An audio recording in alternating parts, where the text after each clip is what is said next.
لیکن جب ہم تحقیق کرتے ہیں یا آپ تحقیق کریں گے آج کے سال 2 سال کے بعد، تو وہاں پہ جب حق کی بازیابی کی بات آتی ہے تو اس میں طرفداری یا تعصبات نہیں ہوتی ہے.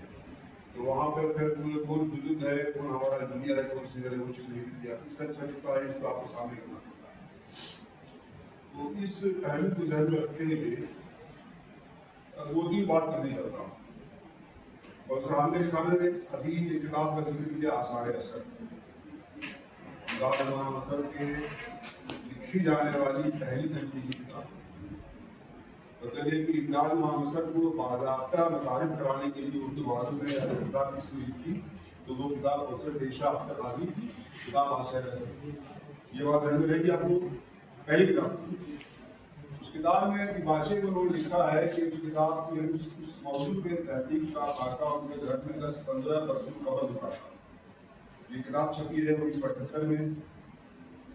کتاب مکمل ہوئی 1972 میں. خوشی ہوئی 1975. جو 74 میں کتاب مکمل ہوئی، جس کا مطلب ہے کہ 70-60-65 کے آس پاس جو ہے انہوں نے اس موضوع پہ کام کرنا شروع کیا ہوگا. یا یہ موضوع کے ذہن میں آیا ہوگا امداد امام اثر سے اردو والوں کو متعارف کرایا. ٹھیک ہے. اس کا مطلب یہ ہوا کہ امداد امام اثر پہ کام کرنے والوں میں قدامت کے راز سے بھی سب سے زیادہ اہم کتاب یہی ہے. ٹھیک.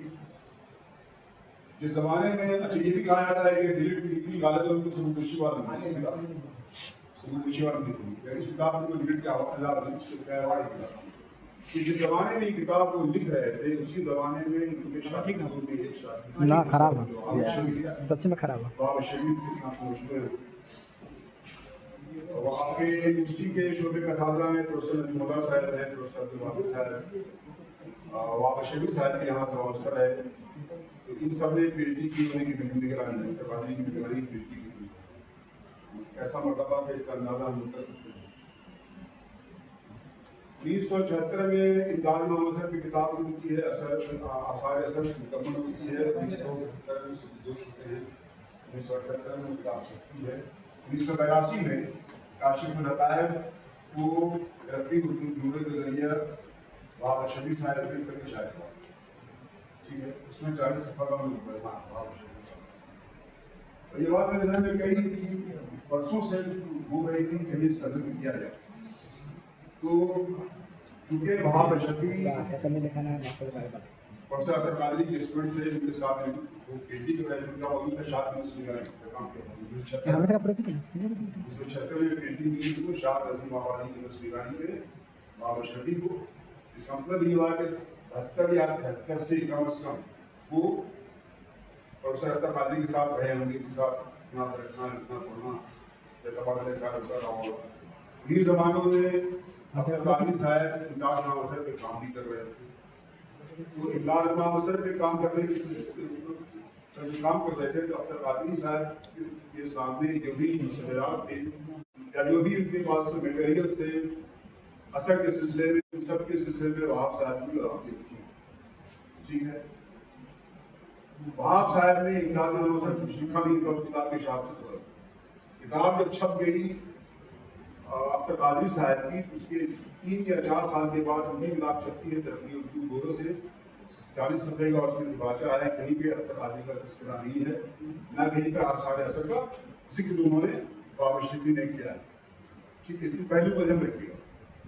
اس کے بعد پھر 1994 میں بابا شفیع کی کتاب آتی ہے کاشف الحقائق کا تنقیدی مطالعہ. وہی کتاب پھر 1999 میں چھپی. 1994 کی کتاب میں پیشنس میں بابا شفیع لکھتے ہیں کہ امداد امام اثر پہ اطہر قادری کی کتاب کی چھپ چکی. بس استاد گرامی اطہر قادری کی کتاب بھی امداد امام اثر پہ شائع ہو چکی ہے. یہ لکھا ہے بس آپ کچھ نہیں. اس کا دوسرا ایڈیشن آتا ہے 1996 میں. اس کے دوسرے ایڈیشن کے پیشنس میں کچھ نہیں لکھتے ہیں وہ اس سلسلے میں. کتاب جب دیکھی میں نے اس میں سے ایک جگہ آثار اثر کا حوالہ ہے وہ کی پیدائش کے سلسلے پر سے، اور پوری کتاب میں یعنی کتاب 94 میں چھپی امداد امام اثر پہ بابا شفیع، اس میں پہلے جو چھپی 1982 میں، اس میں کہیں پر بھی اطہر قادری کا ذکر انہوں نے نہیں کیا ہے. ٹھیک ہے. 2017 میں امداد امام کی کتاب آتی ہے پروفیسر زہرا کی جامی، انہوں نے صاف طور پہ لکھا ہے کہ وہاب اشرفی نے پروفیسر اختر قادری کے جملوں کو اڑایا ہے، یعنی ان کے جملے لے کر کے انہوں نے اپنی کتابوں میں شامل کر دیے ہیں بغیر کسی حوالے کے. ٹھیک ہے، اب وہاب اشرفی کی بھی اپنی حیثیت ہے، ان کے سامنے ہم لوگ کچھ نہیں، لیکن اب یہ تحقیق کا معاملہ ہے. تو اب وہاب اشرفی کے بارے میں سرگزشت لکھتے ہیں. اس سے پہلے لاہور کے ناصر پاس لیجر ہیں، اچھے نگار ہیں، انہوں نے کافی قابل قدر کام کیا ہے امداد امام حسن میں. انہوں نے اس کی طرف اس کا حوالہ کیا اور یہ بات بتائی ہے اس کتاب کو اختر قادری کتاب کو اولین حاصل ہونے کے باوجود اس کی کوئی ذرائع نہیں ہوئی، اس کا ذکر نہیں کیا گیا، اس کا حوالہ نہیں دیا گیا جس طرح سے دینا چاہیے. جبکہ وہاب اشرفی کی کتاب کی تھیسس جو ہے وہ مکمل تعمیر اس کی اختر قادری کے نگاہ سے. اختر قادری صاحب نے جن کی پہلوؤں کو روشن کیا اپنی کتاب میں آثار اثر میں، وہاب اشرفی انہیں چیزوں کو لے کر کے آگے بڑھے ہیں. امدادی کاشف الحقائق کے تنظیمی مطالعات کتاب کی جگہ میں چھپی اس میں 94 والی کتاب ہو یا 82 والی کتاب ہو، کہیں پر بھی انہوں نے اپنے استاد محترم کا ذکر نہیں کیا، نہ انہوں نے یہ بتایا کہ انہوں نے اس سے حوالہ حاصل کیا.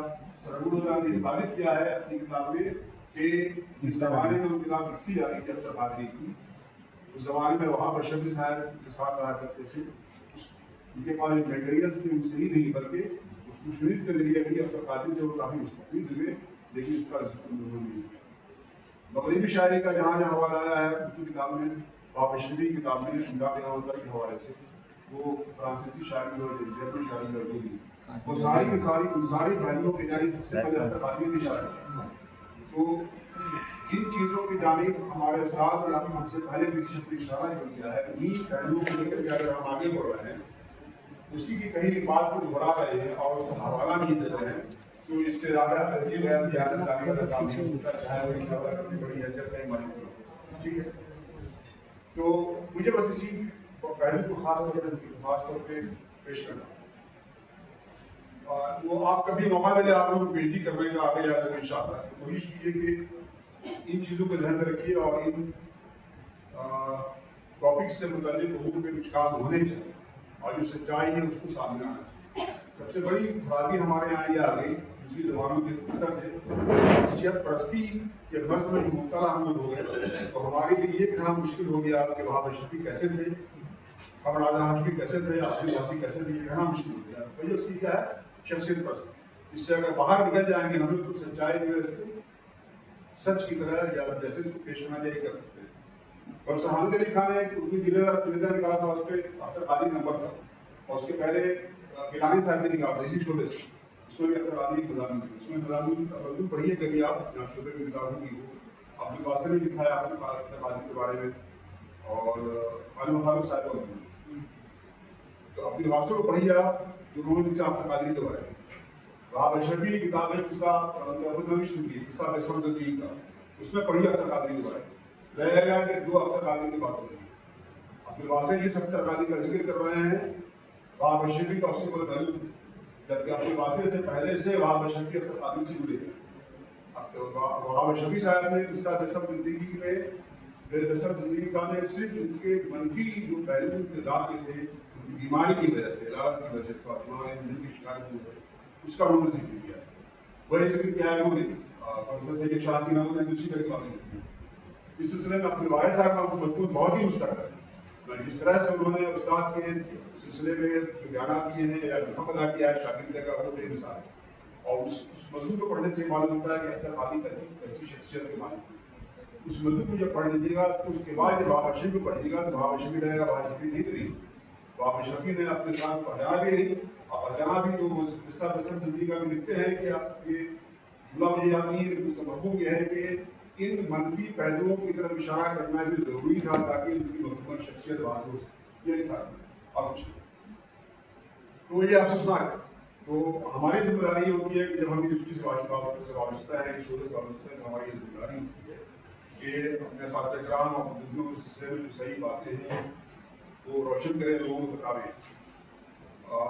خادم شاہ باز صاحب نہیں لکھا ہے، لوحفی نہیں لکھا ہے کہ اختر قادری جو ہے اس شعبے کو خانقاہ کہتے ہیں. تو کہتے تھے کہ یہ اردو شعبہ جو ہے اردو بہار انسٹیٹیوٹ آف خانقاہ کی طرف سے، جیسے عبد المالک یہاں پر تھے، پروفیسر محدہ صاحب تھے، عطا رحمان شاہ کافی تھے، یہ سارے کے سارے یا سب سے پہلے جو آئے بہار سے مدیر تھے، یہ سارے کے سارے سودھی ملاج تھے، سارے کے سارے پروفیشنل قسم کے لوگ، سارے کے سارے. اسی لیے قادری صاحب کا یہ کہنا تھا کہ یہ شعبہ جو ہے وہ خانقاہ کی مانند ہے. تو خانقاہ میں جس طرح سے عنایتیں مہربانیاں فرمائیاں کی جاتی ہیں مریضوں پہ، اسی طرح سے خانقاہ کے ذمہ داروں کو چاہیے کہ اپنے اسٹوڈنٹس پہ وہ مہربانی فرماتے رہو. اب یہ آپ پہ منحصر کرتا ہے کہ یہاں جو حضرات بیٹھے ہیں جن سے آپ کتنا حاصل کر سکتے ہیں، کتنا کچھ سیکھ سکتے ہیں. شکریہ.